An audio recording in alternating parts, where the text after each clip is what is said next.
All right, everybody. Welcome to Leadership Mastermind podcast. I'm your host, Mitch Peak, and this is my co-host, Laura Brandeo. How are you, Laura? I am wonderful, Mitch. Oh my goodness, I'm so excited for this one because we have the one and only Jamie Cavanaugh. She doesn't really need an introduction, but we want to give her a formal introduction. She is the Chief Operating Officer and partner at Amerifund Home Loans. Jamie's ability to combine her expertise in operations, sales, business efficiency, and vendor services through the eyes of an originator makes her a sought-after advisor to various companies in the industries. With over 20 years in the mortgage industry, Jamie has been in executive leadership teams that has held executive board position at companies like Bank of America, Countrywide, Prospect Mortgage, and Mortgage Corporation of America. Her diversified experience includes compliance, origination, credit risk, post-closing, secondary marketing management, and Jamie's also an FHA DE underwriter, along with active California real estate license, NMLS endorsement, and she's a notary. So Jamie, thank you so much for being here today. We know we are going to learn so much from you. All right, Mitch, let's kick it off. All right. Welcome, Jamie. And I want to know how you accomplished all that since the age of 10. I mean, you don't look a day over 30, so I don't know how you got all that going. You're right. You know what? I'm going to visit this podcast more often because I definitely like the way this is kicking off. Awesome. Well, I'll tell you what, we want to welcome you aboard, and I'm going to get you started with the first question. So what are your 3 key pillars to leadership? Good question. I would say the first and foremost is to lead by example. The second, listen with an open mind and an open heart.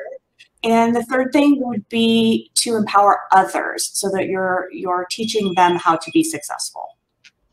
Awesome. Wonderful. All right. I want to take the second one about the listening, right? Because we all know that as humans, right, the second someone says something, we're already processing in our brains what our reaction is going to be. So, you know, in all these different positions that you've held and the experience that you've gained, how have you learned to become a great listener? And please give your insights as to the value of being that great listener. Well, as with, I think, most of us, we learn by falling down. We don't learn the easy way. You don't learn it from a book. You don't learn it from somebody telling you what to do. You learn it by making mistakes. And so mistakes are learning opportunities. And that plays right into this listening philosophy. I was mentioning before we got started here that I posted this, kind of try to post something a little bit motivational when I can every day on Facebook.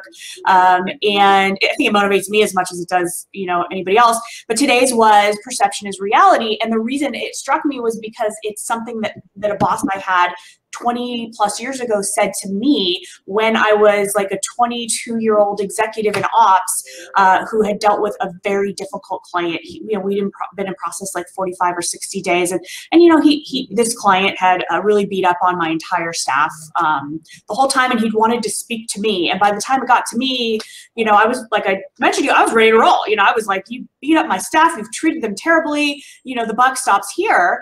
And when those words were spoken to me in a really calm way, perception is reality, it hit me and it switched my thinking, because the reality is, valid or invalid, maybe the delivery from the customer left a lot to be desired. We can't always control the way people treat others, but there's a takeaway in there somewhere, right? Because he didn't get to that level of frustration for no reason. And so what I decided to do was take a proactive approach to that situation. And instead of, waiting for him to call me again, I called him and I wanted to hear the why.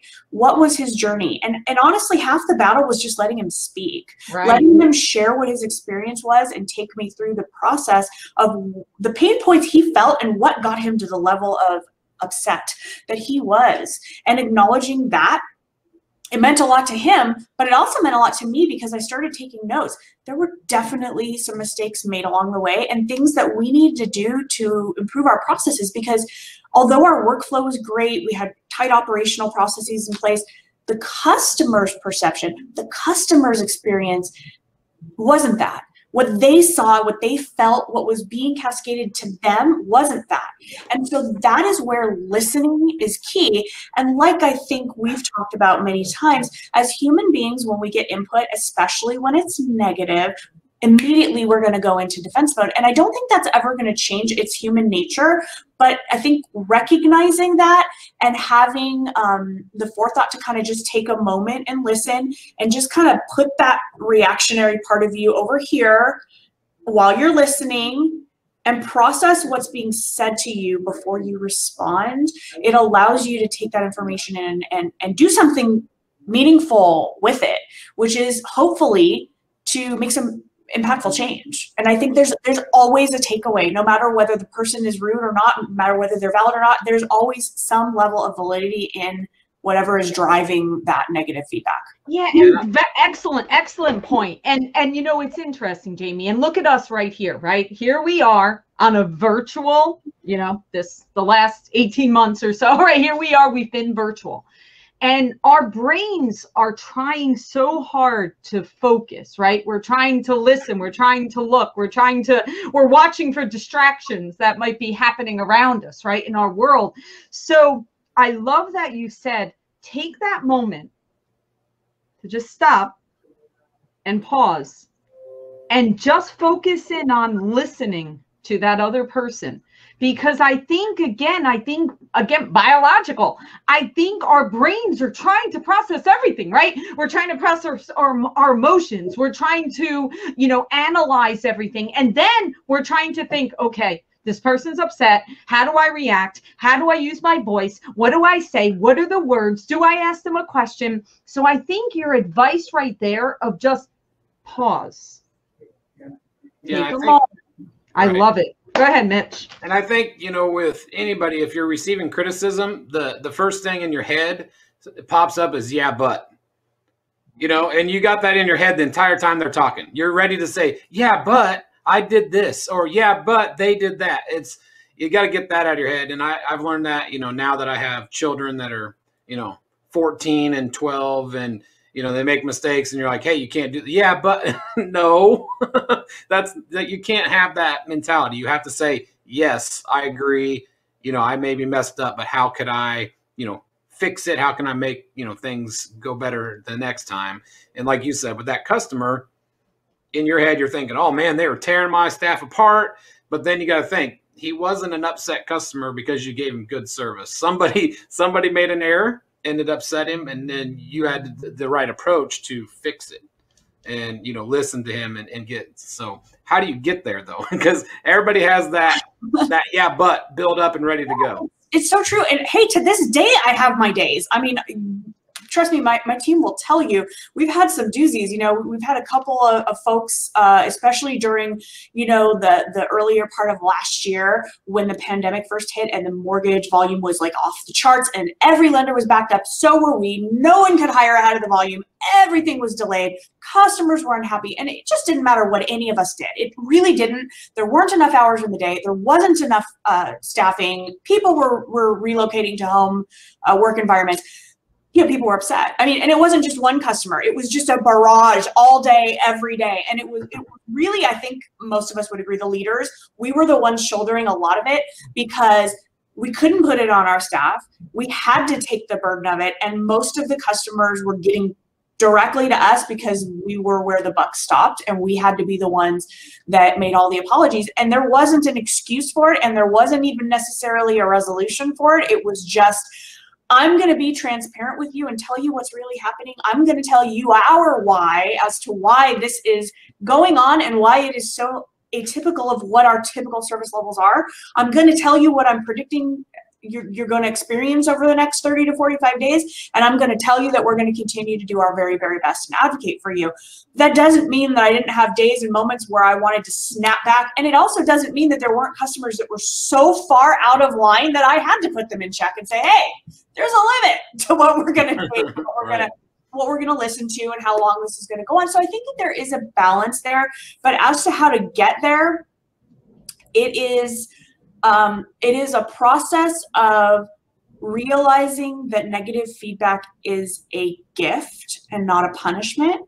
It is an understanding that telling you that you need to improve is not the same as telling you that you're a failure. It's not the same as telling you that you're bad. What it is doing is telling you that someone values you enough to let you know the areas that you can improve upon so that you can be the best version of yourself, whether that's in business or whether it's personally or as a leader to your team members. And I think that that, again, is really something that is valuable as opposed to something that should be looked at as, you know, a slap on the hand or a punishment.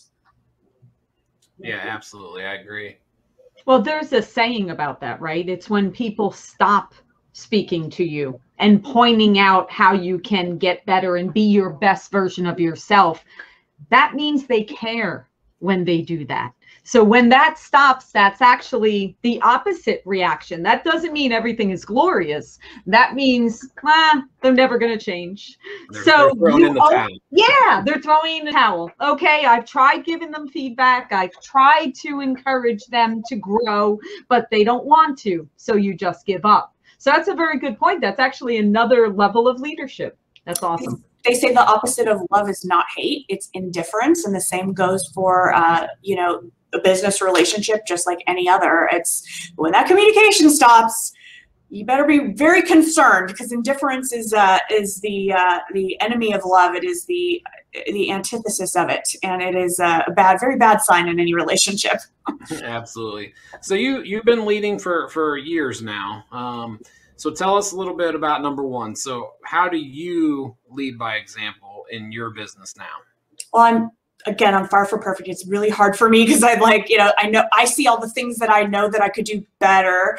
But what I try to do is, I think the thing that somewhere in and around my 30s, and I'm not going to tell you how long ago that was, I sort of just started being comfortable in my own skin in a way that allowed me to be super authentic and transparent. And the more I did that, I think that the more people responded and listened, because I wasn't standing at a pulpit preaching. I'm not a dictator. I'm a person who is not only capable of, but willing to, and will absolutely roll up my sleeves and do anything that it takes. So, you know, there's no job that I'm above. There's no task that I won't do.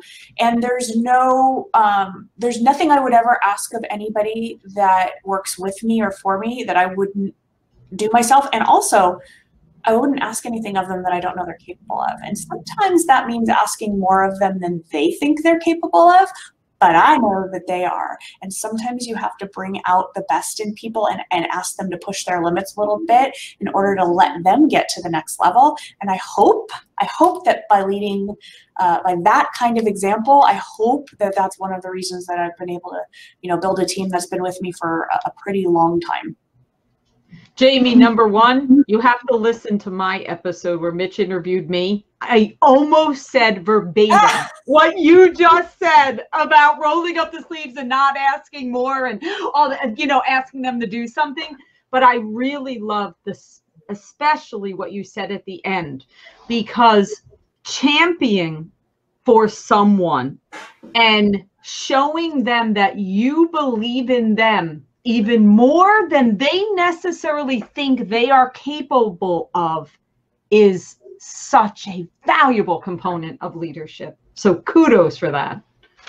Yes, absolutely. I agree. And Laura's right. Her response in our episode last week was almost exactly the same. No surprise. That was.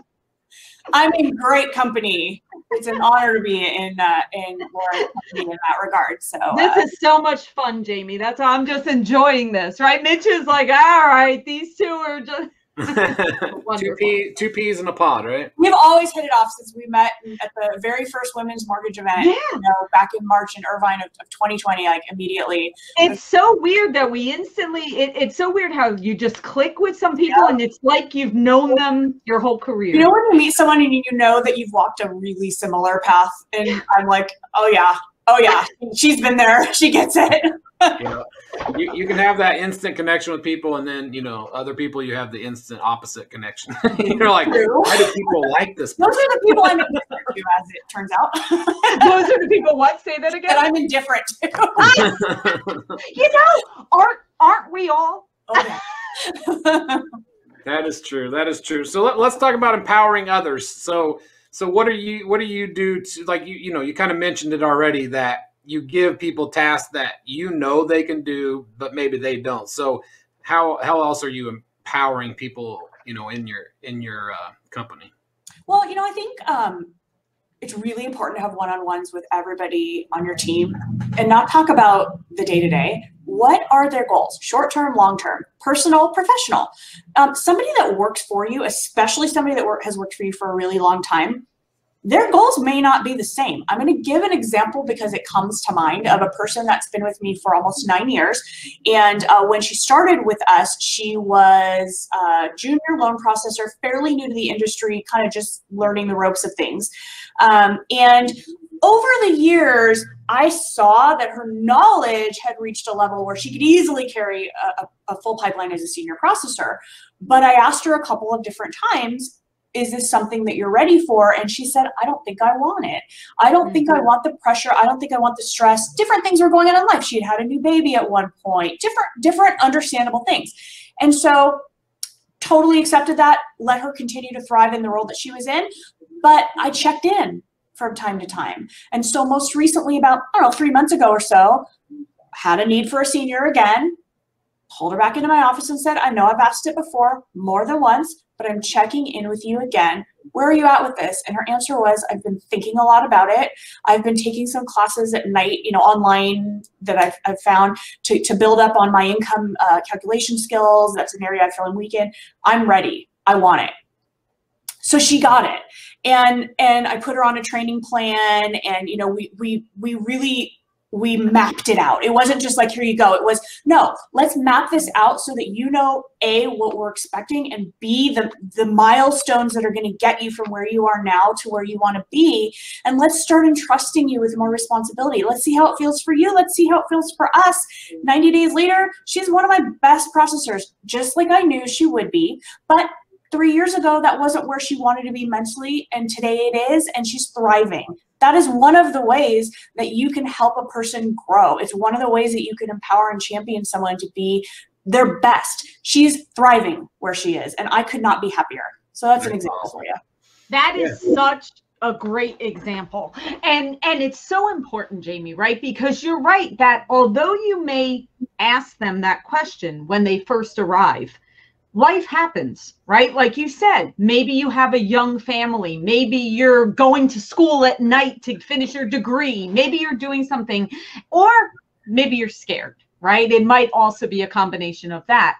But listening and taking the time to actually check in with them and see what's best for them is wonderful. And how many times have we seen, you know, we were speaking before we went live, that you don't see a lot of leadership training within the mortgage industry. And that's something I think now we're all speaking about it, right? And now we're bringing it to the front. So we're doing that. But how many times have you seen where people get promoted into managerial roles just because they were great at having a big pipeline, or they did the best numbers as a loan originator? That doesn't make them a good manager. So what are your thoughts on that? Like, because we do see that. And what are your thoughts in that? Oh, I have seen, and I've made mistakes in my past, and I've promoted people right out the door because I've promoted them right out of a perfect seat on the bus and right into a situation where they're not happy, they're not equipped, no amount of coaching gets them there, and it ends up going badly. And again, I have myself to blame for that. You know, maturity, experience, the things you wish you had 15 years ago that I maybe have more of today, you know, led to those decisions. But yeah, you're absolutely right. That is probably one of the most common things we see, especially in larger organizations. And you see it even as, let's say, a mortgage broker like myself, when I'm interacting with some of our wholesale partners and things like that, or even a vendor. I know immediately when I'm dealing with a frontline manager or somebody in leadership that is maybe not the strongest leader, but they had lots of technical skills and they're in the wrong seat. They're probably amazing at what they were doing before, but that does not necessarily make them a leader because it's a completely different skill set. And it isn't common to find somebody that has kind of both. It's not super, super common to find a person that's got, you know, heavy technical and analytical skills and also has the leadership skills, because leadership skills are typically something that kind of develops over time. And so most people need a little bit of a path to growth there. Whereas I find a lot of people go right from a frontline support role into a leadership role with no path to growth, no training, no coaching, nothing. And that's why I'm glad podcasts like this are happening, because I think there really is a need for it. And based on the feedback I get from lots of my colleagues in the industry, they want it. They need it. They're listening. They're paying attention. Yeah, and you're right. I think that's the old school approach, is reward your top performers with, you know, managerial positions, but they may not be the right fit. So getting them in the right seat, like you said, on the bus is critical. So someone who averages, you know, is average at what they're doing may be a wonderful leader. Absolutely. That's right. So it's up to you as the leader of the company to evaluate people based on that and not just reward those. But then you have to go back to, are you upsetting your top performers by not allowing them to climb the ladder? You know, how do you explain to them, okay, you're great at what you're doing, but this is what you should be doing. You know, we don't want you moving into another role because it's not right for you. You have to get creative with people. You have to develop ways for them to grow that may not be in the ways that we traditionally view growth in a corporate organization. We view growth in a traditional sense it's like a ladder in which everything is about titles and a chain of command. But the reality of the situation is that people are fulfilled whenever they are taking on more responsibility in tasks that make them feel successful. And it's not necessarily, when you look at reports on attrition at companies, you look at reports on why people leave, it's very rarely is it about compensation. Right. Very rarely is it about job titles. It is about employee satisfaction. It's about the culture of a company. When you have top performing individuals who are well compensated for what they do, but who may have outgrown the tasks that they're given, but might not necessarily be the types of folks that have the leadership skills that you need for a leadership role, find something else. These are people that need to have special projects assigned to them. These are people that need to be part of the development of new things for your company. These are the people that should be in meetings with you for strategy planning. You have no idea the value people feel when you ask them to come sit at the table with you and help make decisions. And you don't know the value that brings to your company when you're not the only one making decisions. The input from others is invaluable, critical to any company's success. Yeah, I think there's a lot of people or companies out there that make the error of introducing new systems or new, you know, things like that without getting input from at least the top performers in a company. Yeah, that's a bad change management plan. Yeah, right. You just roll out, you're like, hey, we're switching CRMs. This is what we're going to do going forward, and everyone's like, whoa, what? We're like, well, who decided this? It's supposed to be better, and your people are like, well, wait a minute. We don't know nothing about this. If you would have sat down with your top 3 performers and been like, hey, this is the pros of this new system. What do you think? Then you get their input. If they buy in, then the other people are going to buy in. That's exactly right. You know, yes, so you'll have greater adoption because they'll be your ambassadors, right? They'll say, oh, this is so cool. Wait till you see how easy this is. And the next thing you know, even if it's not cool or easy, they'll go along with it. So absolutely. Oh, Jamie, it sounds like you've learned lots of lessons, right? So, and I love that you used one of those lessons in regards to how to better listen and the value of that. What are some other things that you have learned about putting people in the right seat on the bus? Because I think as a leader, if you can master that skill of knowing what seat is best, I think that makes such a fantastic team and culture, and everyone wins. So I know that's not an easy skill, and I know that's not an instant skill. You get better at that in time. So how would you give some advice out there about getting really great at putting those people in the right spots? I think that this is a two-part answer depending on the size of your organization. Whether it's you in charge of everyone or you with leaders that support you who oversee others directly, pay attention to each and every person within your organization because everybody is different. There are people who will quietly sit at their desk and be a top performer every single day, never ask for a thing, but silently feel underappreciated. There are people who are competitively outperforming or trying to outperform everybody, who thrive on public recognition. What I would say is, in addition to understanding from a tactical perspective what each person's skill set is for the organization and what seat is best for them, also be very mindful of how people receive feedback, positive feedback especially. Make sure that you are speaking at a level that everyone can hear, because people receive information very differently from person to person. And make sure that you're nurturing every single one of your employees, whether that again is yourself or whomever their direct supervisor is, because you'd be surprised at what is going on in the mind and heart of your staff, because they're either afraid to tell you or they think that they're a bother or you're too busy, and they will go on for weeks and months not being fulfilled. And guess what that translates to? Let's forget about the business side of things and that they're not as productive as they could be. They're also unhappy and they might be looking elsewhere, and you might lose a really great employee just because nobody was paying attention. And so that would be my greatest advice. Yeah, that's very true, because, being in sales my whole life, I've seen there are people that love getting an award in front of 300 people and being, cheered on as they come to the stage. But there's other people that don't like that. They would much rather you just bring them into your office and say, man, you're doing a fantastic job, pat on the back, and send you on your way. So, if you promise them the glitz and the glamour and the lights and fame, they might not perform, because they're like, I don't want all that. I don't want to be in the spotlight.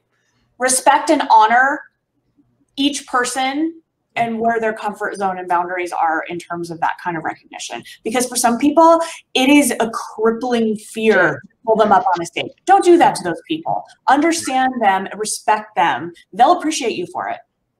Yeah, absolutely. It's interesting. We had a guest on the podcast where he spoke a lot about personality tests and different, and understanding the proper way to communicate exactly what you were saying. How do your team members like to receive that feedback, right? And how do they want to be rewarded? Some people are motivated in one way. Another person may be want to be motivated in another. And listen, that's, years ago, it wasn't like that. Everyone kind of just, here's the box, this is what everybody fits into. But we've learned so much over time. And we now know that once we can dial in to the individual, we can make them feel happy and fulfilled. And of course, it's a great benefit to our companies and our clients. Absolutely. Yeah, very interesting.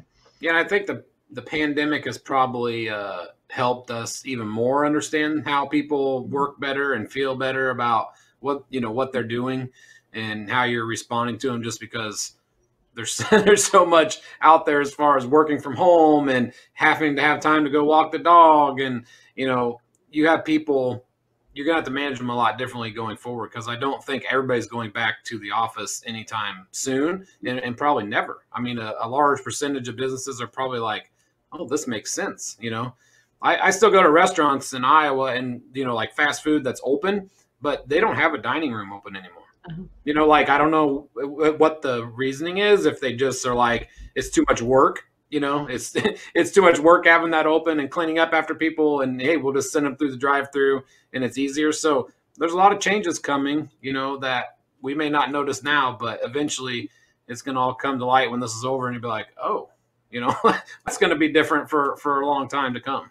Yeah, things are definitely, there are things that are irreversibly changed in our world. I think work and life, which used to be so distinctly separate, have merged into one, and employees are now trusted to just get the job done in a lot of ways, much more so than in the past, where it's like, you're going to put in your day, you're going to get your job done. You may take different breaks at different times to do things because you're at home and you're managing, at least for a great part of the last 14 months, you're managing schooling your children at home while you're also trying to work, and everybody just adapted. And isn't it amazing that we did? We sure did adapt. And look at our mortgage industry as an amazing example of an industry that thrived through that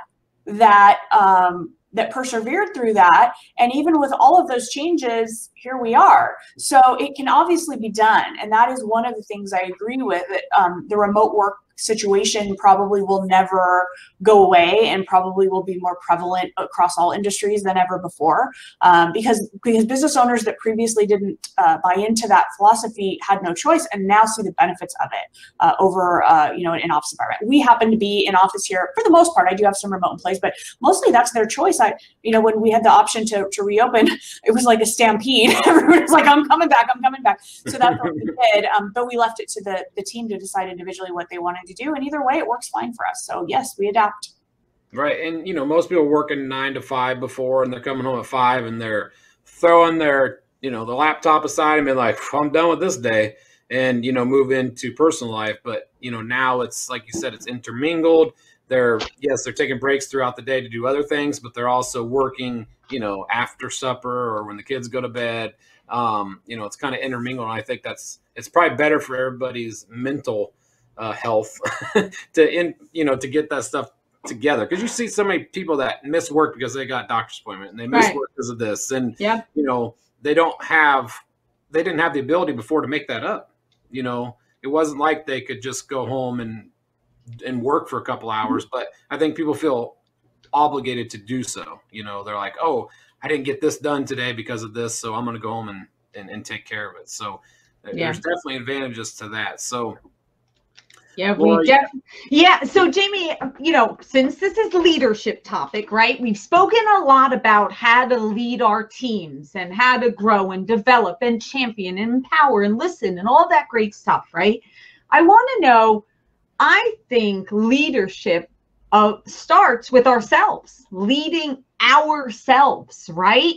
And of course, we've all over time, right? We mature into that also. So what's your advice to people out there of leading ourselves and kind of keeping ourselves in check? And especially, listen, the pandemic kind of threw all of us out of whack, and we had to, figure out how to adjust and adapt and do everything else. But what's your advice of starting with yourself? Oh, and this is, I will openly admit that it is a big personal struggle for me to carve out time for self-care. If I had to look at the pandemic, like my self-care routine went like this the whole time, because the good news is there was always an awareness. But the bad news was I had to keep reeling myself back in and reminding myself to stop and pause again and go back to the self-care routine, because it would invariably fall to the bottom of the priority list, under everyone and everything else in life. So I would say I cannot stress the importance of it enough. And that extends to every area of your life, because if you are not well rested, well nourished, mind, body, and spirit, you cannot be the best leader. You cannot be the best partner. You cannot be the best parent. You cannot be the best anything. And it's kind of like the analogy when you're on an airplane and they show you the oxygen mask, and the first thing they tell you is to put your own mask on first. Why? Because they don't need you losing oxygen and passing out before you can help the person or the child or whoever is next to you. The same exact principle applies in leadership and everything else in life.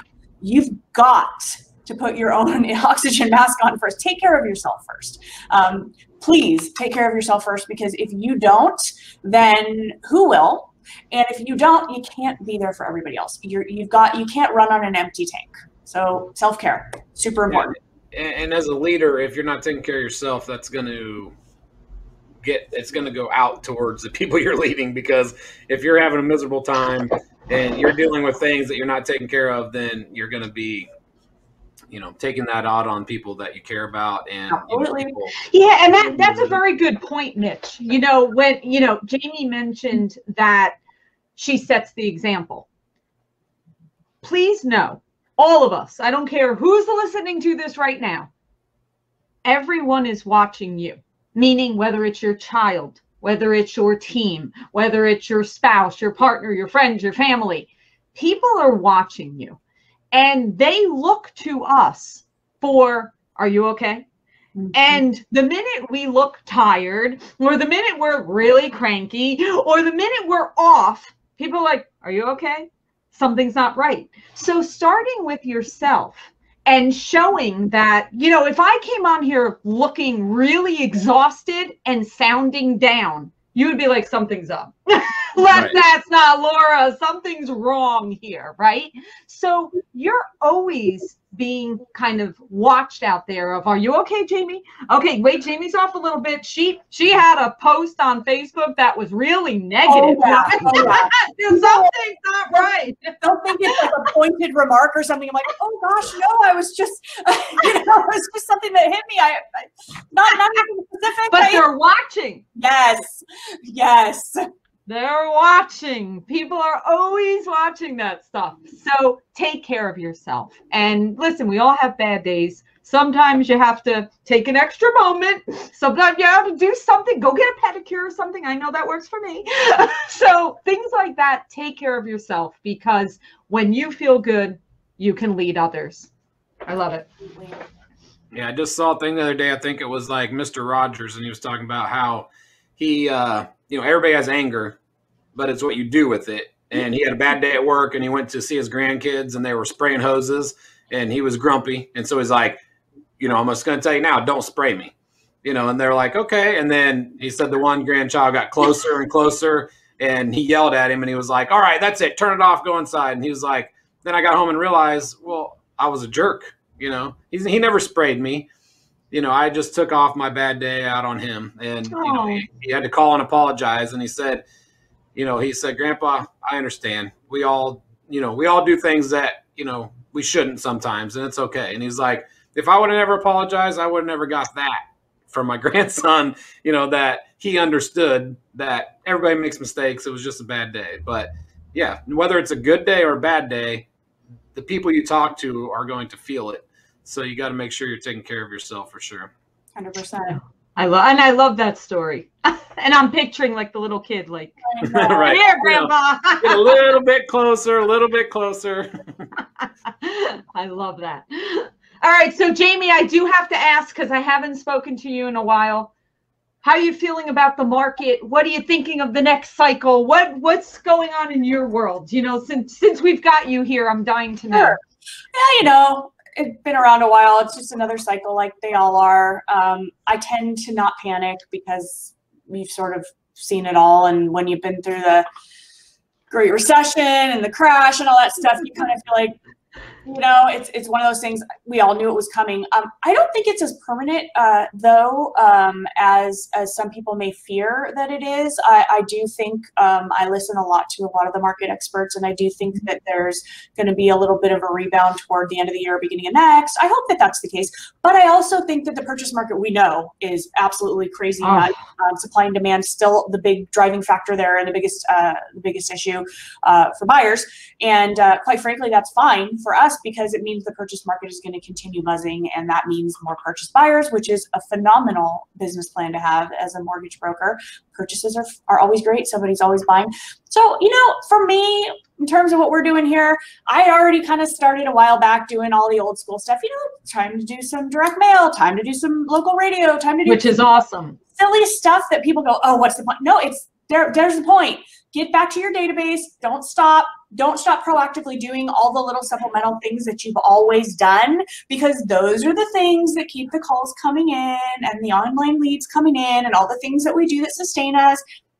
And that's where we are. So yeah, business is definitely not where it was 6 months ago, but where it was 6 months ago was not even close to reality. And we all knew that. I don't think anyone could have possibly realistically thought it was going to maintain there, right? No. But I agree with you, Jamie. It's all cycles. That's what our industry always is. You just have to get used to it. And great advice, what you just said, don't ever stop. it doesn't matter what the market is. It doesn't matter what the predictions are. None of us ever know what's truly going to happen. So stay true to that database, do the things that you consistently been doing, and just keep planting those seeds. Because that's what we have to do anyway, regardless of what the cycle is. So is the housing shortage like the toilet paper and the gas? Is that what everyone's like, there's no houses? Actually, yes. So then everybody just runs out and tries to buy a house? Very much so. And I mean, I think a lot of home sellers, even now, they're starting to change, but, you know, had been not letting people into their homes because of the pandemic. So you had fewer people listing. You had fewer people giving access to their homes. You had people nervous about making big financial decisions because of the job situation as a result of the pandemic. Again, all pandemic related. So time of year, we're coming up into, you know, the buying season now, and then B, coming out of the worst of the pandemic, we're going to start to see the surge. So we already have, you know, more demand than there is supply, which is driving prices up to the hill. But now you also have the home buying season hitting. You have us coming out of this pandemic. For the purchase market, it's going to continue. I don't see an end in sight for this kind of craziness that we're dealing with. And so our chief concern is going to be the appraisal challenges and timing and finding appraisers and the value stuff where, you know, you can't even find comparables, you know, early and quickly enough to substantiate these crazy values and prices that homes are going out at. Those are the things we're dealing with right now, you know, and that's the challenge, really. Well, let's talk about mailing and radio and stuff like that, because I always hear people tell me, oh, you know, people aren't doing that anymore. Well, to me, that means then you should be doing it. If they're not getting 32 mailers this week and you're the only one, well, that's probably a smart move. So when people tell you, oh, you know, mailers, no one's doing that anymore. Or, oh, radio ads, no one's doing that anymore. Billboards, no one's doing that anymore. What do you have to say about that to the audience? Well, for me, it's always been about our database. And I preach this everywhere I go. Database, database, database. We've never stopped nurturing it for decades. It's what has sustained us and continues to sustain us. So I'm always in my database's face. Postcards to my database. You know, local ads for me in my market do work because I live in kind of a little bit of a traditional society kind of area here. It's a part of Southern California, outside of LA, very tight-knit community. It's my hometown here. So our local newspaper, you know, that goes out, we're in it. We get lots of calls and recognition from that. Our local radio station is local to us. So it's a country music station. So when they hear it's my voice on the ad, they know me. They're like, oh, it's Jamie. You know, they're calling me or my team for the loan. Those are the reasons those things work for us. They may not work in a large scale greater Los Angeles area, but they do work for us. And so I use them more as a supplement to all the other stuff we always do. We have the technology, we have the drip campaigns, we have the dialing for dollars happening, but we also have these other things happening so that there's never a time where AmeriFund's not going to be the very first company that my clients think of when they need to do anything or when they have somebody to refer for a mortgage. All right. So when someone asks you, should we do this or do that? The answer is always both. Just always. Yeah, it's a commitment it's a fund commitment. I mean, direct mail is not cheap. And so to me, it's a cost of doing business. To me, when I look at my marketing budget and I start to, it's just part of what I know has got to keep going. Again, going to that consistency conversation, because it's something I've always done. And because my database management is so critical to our business model, it has to be one of the things I spend my marketing dollars on. That might not be the case for a newer loan officer who maybe doesn't have a massive book of business. They might have a different approach. But if you have a decent book of business and the wherewithal to do it, I say do it. Are they working? Do you think that direct mail is working more during the pandemic because people are home and people are probably... You think people are probably reading their mail more and seeing those things more?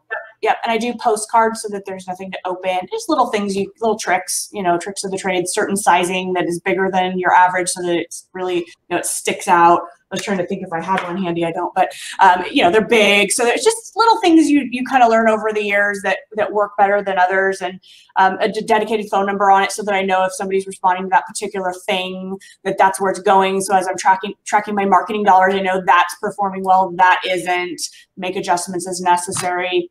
Just all part of the game. Well, that's good advice because, it makes sense that you track where it's coming from, because if not, you're just throwing darts at a wall and hoping you get some points back somehow. That's like when you buy online leads or you buy leads from a company, you don't have a lead management system in place. Like I made a comment on someone's post the other day, don't buy leads if you don't have lead management in place, unless you like lighting your money on fire, because if you don't have a nurturing plan in place, those leads are going to go to waste.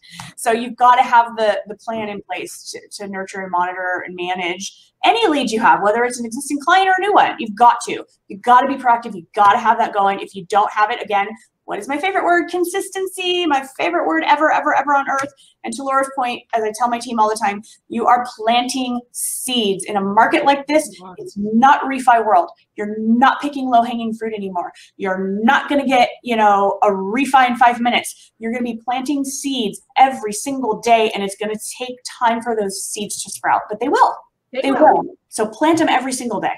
Yeah, absolutely. And keep watering them. Keep watering them. You have to keep watering them. All right, Jamie, you are awesome. You are amazing. This was so insightful. We spoke about how to be a great leader to ourselves, to our teams, to the world. And you also give some very tactical advice on how to adapt, how to change, how to plant those seeds, how to make sure you're ready for whatever the cycle is. So, of course, if anyone isn't connected to Jamie on social, follow her. She gives great insights and some great motivational, inspirational, educational, all different kinds of things.